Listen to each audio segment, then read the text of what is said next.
السلام علیکم۔ سلطنت عثمانیہ کا پہلا آئین اور پہلی پارلیمان۔ یہ واقعہ عثمان's ڈریم اور دی اوٹومان امپائر 1700 to 1922 میں مفصلاً مذکور ہے۔ سلطان مراد پنجم کے صرف 93 دن کے اندر معزول ہونے کے بعد سلطنت عثمانیہ کے عمائدین نے ان کے چھوٹے بھائی سلطان عبدالحمید ثانی کو تخت پر بٹھا دیا۔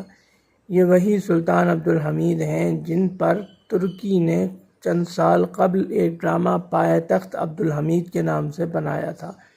سلطان عبدالحمید ثانی کو بجا طور پر سلطنت عثمانیہ کے آخری طاقتور ترین اور بااثر ترین سلطان بھی کہا جاتا ہے۔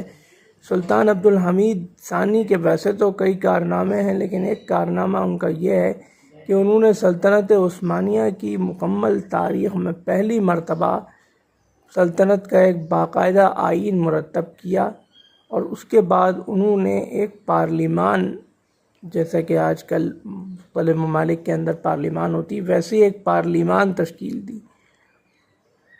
لیکن چند ہی مہینوں کے بعد سلطنت عثمانیہ کی روس سے جنگ چھڑ گئی، جو کہ سن 1877 سے 1878 عیسوی تک جاری رہی۔ تو اس جنگ کے بعد جو حالات ہوئے ان کے پیش نظر انہوں نے اس پارلیمان کو تحلیل بھی کر دیا، یعنی توڑ بھی دیا۔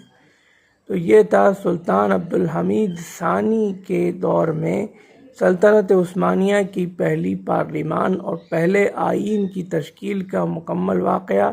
انشاءاللہ اگلی ویڈیو میں ہم سلطان عبدالحمید ثانی کے جانشین کے کسی واقعے کے ساتھ حاضر خدمت ہوں گے۔ اللہ حافظ۔